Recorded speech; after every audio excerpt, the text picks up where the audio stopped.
What's going on, everybody? Mortem here, this time bringing you some initial details and thoughts about Like a Dragon Pirate Yakuza, a spin-off story to Infinite Wealth last year that I enjoyed quite a bit, and frankly a game that a lot of people have been asking me about and whether or not I was planning on covering it as part of the mini-games that we're releasing in February. And recently, a few days back actually, there was a deep dive, so to speak, about this game and everything it was planning on offering ahead of that February release date, and it gave us some solid information, and more importantly, it let me get a look at it so I could decide whether or not I wanted to play it. So right out of the gate, I would say for me this is mostly a title that's going to come down to time. I enjoyed Infinite Wealth. This one looks decently fun. It's mashing up a lot of different stuff in a way that looks particularly humorous. It looks like honestly just laughs is a lot of what they're going for here, and I'm definitely down for games like that many a time, but February is very busy, so whether or not I cover this one will likely come down to simply, do I have the time to deal with it, or will other games releasing that have a bit more of a priority force me to move it away? Though I did want to mention their deep dive right at the end actually addressed one of my problems with Infinite Wealth, which was that the New Game Plus was attached to a DLC you had to buy,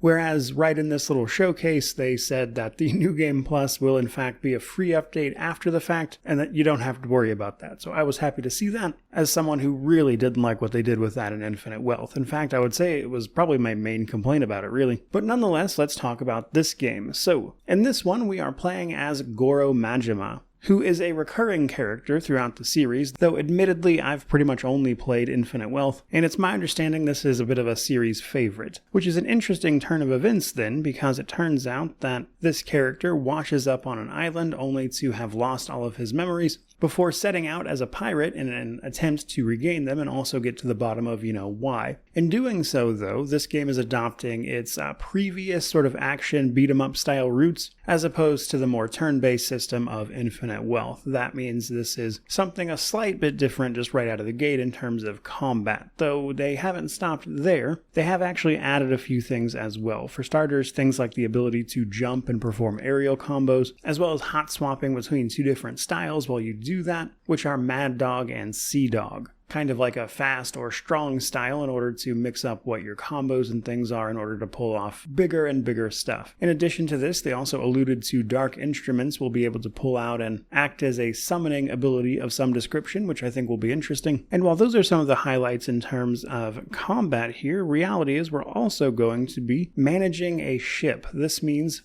upgrading and customizing it pretty much any which way your heart sees fit in terms of weapons, decorations, and even down to the actual crew. It looks like there will be over 100 different people who can crew your ship, though if Infinite Wealth was anything to go by, this will probably be a slightly smaller system that might be similar to all the friends you could make in Infinite Wealth. But your ship, the Goromaru, looks like it has a lot going on, both just in terms of visuals, but also how you can outfit it in order to perform sea-to-sea battles here, which includes the ability to run around and man any individual piece of the ship you have created, or even potentially board the other ships as well, which I thought was an interesting touch. But for me, that kind of thing usually comes down to whether or not it gets particularly repetitive, as they tend to do sometimes, because if every one of those ship combats plays out more or less the same, it can get a bit old pretty quick. Now, in addition to those things, though, we'll also have a host of different islands to jump around and play content on that is not, in fact, our ship. So starting with Rich Island, the island we start the game on, effectively acting as our home base, a place we can customize and upgrade, and engage in a whole host of side activities, as these games are known for, alongside Madlantis. Madlantis is a big pirate sea cove, if you will, home to no small amount of vices and opportunity for those after the fruits of the sea, we'll call it. But it looks like here you'll be able to engage with all sorts of other pirate captains, a host of different side activities as well, mini games, even some arcade versions of old Sega titles, alongside a host of other fun stuff, engaging in all the combat systems naturally. But then there's also Nelly Island. This island is actually the home base of the Big Bad from Infinite Wealth, and a place that was storing radioactive waste material, and it is heavily implied that here you should wind up learning whatever caused Goro's memory loss, which began this adventure in the first first place. And of course, a return to some areas in the base game as part of the Hawaii Islands. And that's pretty much the bulk of what the little deep dive showed. And to that end, I would say this game looks to be a lot more than I was expecting it to be, honestly, with it being a spin-off and how quickly it is releasing after the release of Infinite Wealth. Even with reusing a lot of assets and the like, I was a little surprised by how much is actually here, at least in terms of things like customization.